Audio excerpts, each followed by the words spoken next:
Hello বন্ধুরা, good morning. Welcome to our channel. তো আজকে সকালটা শুরু করছি মাছেদের খাবার দিয়ে। রোজই এই কাজটা করি, বাট তোমাদের একই ভিডিও রোজ স্টার্টিং করব, তাই একটু ঘুরিয়ে ফিরিয়ে শুরু করি। তো আজকে এই যে মাছেদের খাবার দিয়ে স্টার্ট করলাম। জানো তো, কিছু কিছু সময় না আমরা নিজেদের ক্ষতি নিজেরাই করে ফেলি। বলতে পারো বা আমার হাতে সন্তানদের কিছুটা ক্ষতি বা আমরা নিজেরাই করে ফেলে। সেটা যে কারণেই হোক না কেন, নিজেদের ক্ষতিটা নিজেরা যখন করে ফেলে তখন হয়তো কোথাও গিয়ে খারাপ লাগে। কেন বললাম সেটা কিছুটা এই ভিডিওতে বুঝতে পারবে, আর পরে গিয়ে অন্য কোনো ভিডিওতে। তো দেখো বন্ধুরা, আজকে হচ্ছে গিয়ে জগন্নাথ দেবের স্নানযাত্রা। তো আমাদের বাড়ির সামনেই তো একদম জগন্নাথের ছোট্ট একটা মন্দির। তোমরা আগের ভিডিওতে দেখোনি, যারা পুরনো আমার বন্ধুরা আছো তারা আমার আগের চ্যানেলে ভিডিওটা দেখেছো। তো ওই মন্দিরেই কিন্তু এরকম জগন্নাথ দেবের স্নানযাত্রার দিন এই বাইরে বার করে, যেহেতু মন্দিরটা অনেকটা ছোট, তো তাই এরকম বেঞ্চে বসিয়ে কিন্তু আমরা স্নান করাই।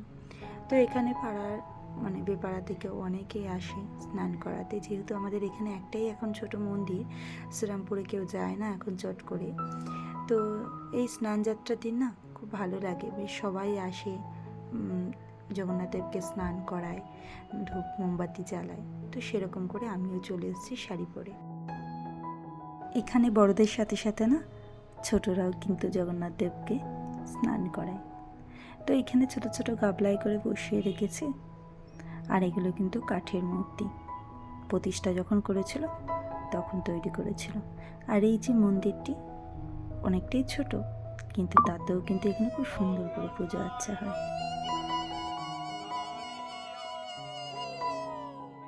আর এই যে এবার আমার ছেলে জল ঢালবে, বললাম যাও তুমি জগন্নাথদেবকে স্নান করিয়ে আসো। ও কিন্তু জামা কাপড় ছেড়ে চলে এসলো স্নান করতে, আর আমি তো স্নান করেই যেহেতু নিয়েছিলাম, তাই ঘরে এসে কিন্তু পুজোটাও আমি দিয়ে ফেলেছিলাম। কিন্তু পুজো স্নান যাত্রা করে এসে পুজো দিয়ে না অনেকটা টাইম হয়ে গিয়েছিলো, এদিকে অম্বাবচি লেগে গেছিলো, তাই মিষ্টি আনা ছিল, তা সত্ত্বেও কিন্তু আমি ফল দিয়ে দিতে হয়েছে। আর এদিকে দেখো আমার পুটু সোনার রাগ দেখাচ্ছে কেন জানো, সকাল থেকে ওকে সেইভাবে পাত্তা দিইনি বলে আজকে, তাই ও যা পাচ্ছে টেনে টেনে ছিঁড়ে ফেলছে। তো রান্নাঘরে চলে আসলাম বন্ধুরা। রান্না করব আজকে একটু সকালের জন্য, আগে টিফিন করব, সেটা হচ্ছে ভাত করে নিয়েছি। আর করব গিয়ে এখানে পটল, কাঁকরোল আর আলু দিয়ে যে একটা মাখা মাখা চচ্চড়ি করি, সেটা না আমাদের ঘরে খুব ভালো খায়। তো তার জন্যই কিন্তু আমি এইটা করে নেবো চচ্চড়িটা, আর এদিকে ভাত হচ্ছে। আজ না সকাল থেকে ওয়েদারটা একটু অন্যরকম, হালকা হালকা রোদ, হালকা মেঘলা, তো ঝিরিঝিরি বৃষ্টিও হয়তো হয়েছিল। তো যাই হোক, যদি ওয়েদারটা ভালো থাকে তাহলে বেশ ভালোই লাগবে। স্নানযাত্রার দিন কিন্তু একটু হলেও বৃষ্টি হয়, তো দেখা যাক কী হয়। আর এখানে এই যে সকালের টিফিন কিন্তু হয়ে গেছে, ছেলে আর আমি খেয়ে নেব। আর এই যে ডাল ভিজিয়ে রেখেছিলাম, যে ওই ডালের আমি জলটা ঝরিয়ে নিয়েছি, এবার পেস্ট করে নেব। আর এখানে তোমাদের দাদাভাই এনেছিল পমফ্রেট মাছ। আজকে যেহেতু ভেবেছি একটু নিরামিষ খাবো, তাই পমফ্রেট মাছটা কিন্তু আজকে আর খাবো না। আর না খাওয়ার আরও একটা কারণ আছে, কারণ একদিন বাদেই কিন্তু আমার ছেলের জন্মদিন, তাই বললাম তাহলে মাছগুলো রেখে দিই, ছেলে পমফ্রেট মাছ খেতে ভালো খায়, তো সেই দিন রান্না করব। আর এখানে দেখো এই যে আমি পেস্ট করে নিয়ে এসে এবার কিন্তু বড়াগুলো করে নেব। ডালের বড়া দিয়ে এরকম তরকারি কার কার ভালো লাগে অবশ্যই তোমরা কমেন্টে বলবে। আমাদের ঘরে কিন্তু শুধু খেতে খেতেই কিন্তু চলে যায় অনেকটা, তারপরে তরকারিতে হয়তো দু একটা পড়ে, কিন্তু তাতেই ওদের শান্তি, ওরা ভাজা বড়াটা বেশি ভালো খায়। আর এই যে এবার আমি কন্টেনারে করে কিন্তু আমি পমফ্রেট মাছগুলো ফ্রিজে রেখে দেবো, পরশু দিন আমার কাজে লেগে যাবে। এর মাঝখানে আমি আগের দিনে ভিডিওতে বলেছিলাম যে কাদের আমি একটু অন্ধবিশ্বাসের মতো বিশ্বাস করি, তাদের মধ্যে কিছু মানুষ আছে যারা কিন্তু যখনই দেখে ফুল ওয়াচ করে দেখে। সেটা হচ্ছে সবার আগে বলি রফিক দাদা ভাই, বাংলা টু আরবের চ্যানেলে তোমরা যারা যাবে তারা যেতে পারো, এই কটা পরিবারে তোমরা চোখ বন্ধ করে বিশ্বাস রাখতে পারো, এই কটা পরিবারের জন্য এরা কিন্তু ফুল ওয়াচ করবে। নিতুর কাহিনী নিতু দিদি ভাই, ইন্ডিয়ান ব্লগার শর্মিষ্ঠা দিদিভাই, মুনমুন রয় মেকওভারের মুনমুন বোন, আর আছে জুলেখা ঝুমার, জুলেখা বোন, রেখাস ওয়ার্ল্ডের রেখা আপু, রাখি ব্লগ চ্যানেলের রাখি, এস কিচেন ওখানের ওই দিদি ভাই, নামটা ঠিক এখন মনে পড়লো না। আর আছে গিয়ে হ্যাপি ফ্যামিলি, এই চ্যানেলটাও যেতে পারো, এটা আমার বান্ধবী শম্পা, ওর নামও শম্পা, আমার নামও শম্পা। তো এ কটা ফ্যামিলিতে তোমরা যেতে পারো। আরও কিছু কিছু নাম আমার মনে পড়লো না, যদি কখন মনে পড়বে তখনই ব্লগে বলবো। তোমরা এদের কাছ থেকে ফুল সাপোর্ট পাবে, তোমরা প্লিজ এদের চ্যানেলগুলোতে ভিজিট করো, ভালোও লাগবে আর ফুল সাপোর্টও পাবে। আর এদিকে দেখো আমাদের পুটু সোনা কিন্তু একটা লম্বা ঘুম দিয়েছে, কারণ ওর মনে একটু রেস্টের দরকার। তো এইখানে দেখো বন্ধুরা একটা খারাপ বিষয়, সেটা হচ্ছে গিয়ে এই পাখিটা কতটা ছটফট করছে দেখো। আমি না কিছুক্ষণ আগে গিয়ে খাঁচায় দেখলাম যে পাখিটা এরকম শুয়ে ছটফট করছিল। তো ওকে নিয়ে আসলাম, নিয়ে এসে দেখি একটু বরিক পাউডার দিয়ে দেবো।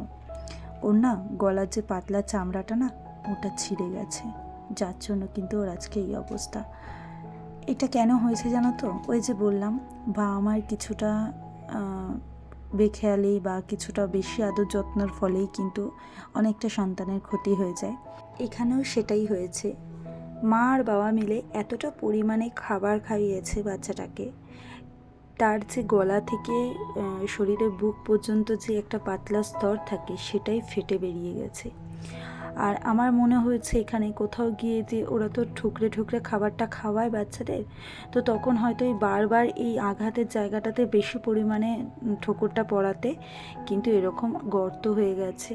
আর যেহেতু 3টে বেবি একসাথে থাকে আর ওর মাগুলো একে ওকে খাওয়াতে গিয়ে কোনো না কোনোভাবে কিন্তু এই হাত পায়ে নরম জায়গাগুলোতে ঠোকর দেওয়াতে কিন্তু হাত পাগুলো কেটে কেটে পড়ে রয়েছে।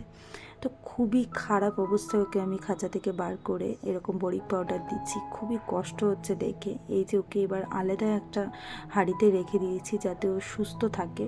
আর এই যে দেখো এই হাঁড়িটাতে ওরা 3জন একসাথে ছিল, বুঝতেই পারছো বড় পাখিটা কীভাবে এদের জাপটে ধরে থাকে। তো সেই কারণে কিন্তু ওই আহত পাখিটাকে আমি আলাদা করে রেখেছি। দেখা যাক ভগবানের কৃপায় যদি সুস্থ হয়ে যায়। তো দেখো বাইরের পরিবেশটা কতটা সুন্দর হয়ে এসছে। এখন কিন্তু প্রায় বেলা 3টে বাজে, বেশ ভালো লাগছে কিন্তু বাইরের পরিবেশটা দেখতে। তাই তোমাদের সঙ্গে একটু শেয়ার করে নিলাম। বৃষ্টি বৃষ্টি আসবে আসবে মনে হচ্ছে।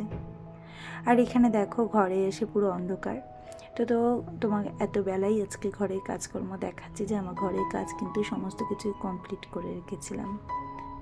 আর এই দেখো বন্ধুরা, তারপরে আবারও যখন পরে এসে দেখলাম কি অবস্থা দেখো, আবারও মনে হয় কোনো কারণে এসে ঠুকরেছে, মনে হয় খাবার দেওয়ার চেষ্টা করছিল, মারাই গেছে।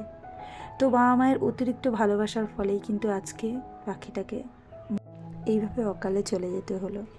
তো খুব খারাপ লাগছে দেখে ওর অবস্থাটা, যে কিভাবে ঠুকরে ঠুকরে ওর এই অবস্থা হয়েছে।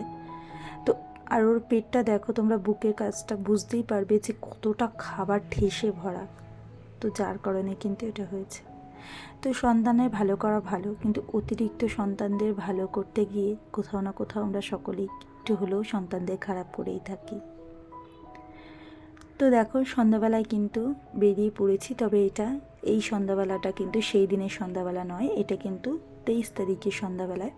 23 তারিখে কোনো ভিডিও করতে পারিনি কারণ শরীরটা খুব একটা দিচ্ছিল না, তাই ভাবলাম এই ক্লিপগুলো তোমাদের সঙ্গে একটু শেয়ার করতেই হবে। তো চলে আসলাম একটু রেস্টুরেন্টে, আমি আর আমার বোন মিষ্টির দোকানে এসে দাঁড়িয়েছি। তোমরা দেখতেই পাচ্ছ কত সুন্দর সুন্দর মিষ্টি, লোভনীয় দেখে কিন্তু ভীষণ ভালো লাগছে। আর লোভও কিন্তু লাগছে যে না, মিষ্টিগুলো এখন যদি কাছে পেতাম হয়তো খেতাম, কিন্তু সেইখানে দাঁড়িয়ে কিন্তু খেতে ইচ্ছে করছিল না।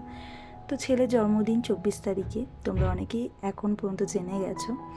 তো ওর জন্য একটু মিষ্টি নিলাম, ক্যাডবেরি নিলাম, আর এখানে দেখো কেক নিতে এসেছি। তো এই কেকটা পছন্দ হয়েছিল, বাট যেহেতু কোনো অনুষ্ঠান করছি না তাই আর থিম কেক নিলাম না, একটা নর্মাল কেকে নিয়েছি। তোমাদের সঙ্গে অবশ্যই পরে শেয়ার করব।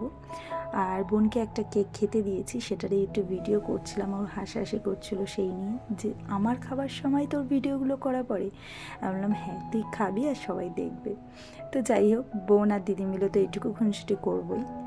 তো চলো বন্ধুরা, আজকের মতন ভিডিওটা এই পর্যন্তই। পরে নেক্সট একটা সুন্দর ভিডিওর সঙ্গে তোমাদের দেখা হবে। যদি ভালো লেগে থাকে একটা লাইক আর একটু সুন্দর করে কমেন্ট করে দিও। আমার কমেন্ট পড়তে তোমাদের ভীষণ ভালো লাগে। আর একটু দেরি হলেও তোমাদের সকলের পরিবারে আমি যাব, একটু ওয়েট করো। তো চলো, টাটা।